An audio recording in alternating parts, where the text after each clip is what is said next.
Agora a gente fala sobre o direito dos trabalhadores. Uma decisão do Tribunal Superior do Trabalho em Brasília chamou a atenção. Uma empresa de transporte foi condenada a pagar uma indenização de R$100 mil aos funcionários, porque quando viajavam idosos, imagine, Ricardo, idosos e estudantes com gratuidade, o que é previsto por lei, a empresa descontava essa gratuidade no salário dos motoristas. Um absurdo isso, né? E você aí de casa, já teve o seu salário descontado por algum motivo? A gente explica agora quais são as situações que isso pode acontecer e quando não pode acontecer de jeito nenhum. Quem vai nos ajudar a esclarecer essas e outras questões é a nossa colega, a repórter Adriana Oliveira, que está no centro da cidade. Oi, Adriana, bom dia para você. Bom dia. Bom dia, Ricardo, Silvana, muito bom dia a você que acompanha o Jornal da Manhã. Nós estamos diante da Superintendência Regional do Trabalho, que fica aqui na Avenida 7 de Setembro, próximo da Praça da Piedade. É aqui que o trabalhador que se sentir lesado, que está vendo que teve algum desconto no seu contra-cheque, que considera irregular, ele pode fazer a denúncia contra a empresa aqui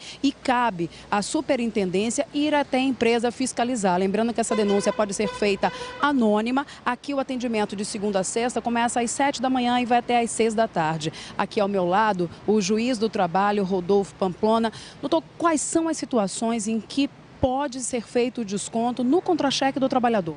Adriana, essa é uma matéria que está regulada na CLT. O empregador só pode fazer desconto efetivamente se houver um dolo, ou seja, uma intenção deliberada do empregado, ou, no caso de culpa, ou negligência ou imprudência, se houver previsão contratual. Por exemplo, vamos a exemplos concretos. Um trabalhador que é motorista, a função dele é essa, e dirigindo o veículo da empresa, ele se envolve num acidente. E aí?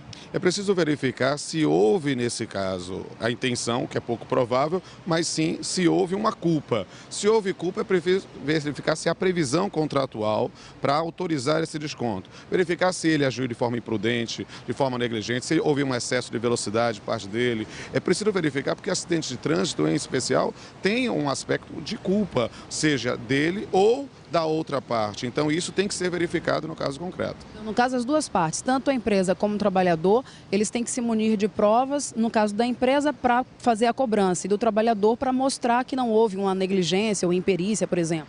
Sem sombra de dúvida. É preciso que ambas as partes, que todos os sujeitos percebam que provar culpa não é fácil e, por isso, em determinadas situações, é preciso que todo mundo, seja empregado, seja empregador, acontecendo um fato que pode lhe gerar um dano, que eles possam se municiar com documentos, com testemunhas, com elementos de prova pericial para convencer o magistrado no caso de uma ação judicial. Uma situação recorrente, por exemplo, nas lojas que vendem roupas e calçados, é o trabalhador, o vendedor, ser obrigado a usar aquela roupa da loja e ele tem que fazer a compra, ele não recebe como doação a roupa. Exato. Se tratando de uma situação que se usa como uniforme, a exigência de que o empregado custeie uma roupa, ainda que seja uma roupa de marca, é absolutamente ilegal. Esse valor deve ser descontado, pode ser objeto de uma denúncia, inclusive anônima, aqui na superintendência ou, no caso de uma reparação individual, e a Justiça do Trabalho, acompanhado do seu advogado ou procure o seu sindicato. O senhor falou que pode ser descontado, nesse caso não pode ser descontado. Não pode ser descontado, tem que ser devolvido o valor, perdão.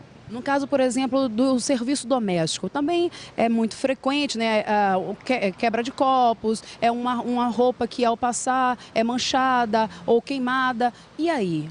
Essa também é aquela situação um pouco dramática, porque às vezes não tem como provar a culpa no caso concreto. E normalmente a maior parte dos contratos de trabalho doméstico não são formalizados por escrito, um contrato onde haja essa previsão contratual. E aí só seria possível descontar no caso de dolo ou uma culpa grave que equivale ao dolo, uma situação de negligência tal. Então, não havendo previsão contratual, não pode descontar. Havendo, tem de provar a culpa. Outra situação frequente nos bares, por exemplo, garçons e o pessoal da cozinha, quebra de copo, de prato. Essa questão realmente é muito comum em vários ramos de atividade e essa situação é preciso provar sempre a culpa. Há uma presunção, que é o empregador assume o risco da atividade econômica. Se ele não estiver satisfeito com o empregado, ele pode, no sistema, despedi-lo. Agora, fazer com que o empregado assuma o risco sem com que haja uma intenção ou que haja uma culpa provada, não é autorizado no nosso ordenamento jurídico. Agora, muito rapidamente, o trabalhador tentou conversar com a empresa, tentou esse diálogo, não conseguiu, procura o seu sindicato para resolver,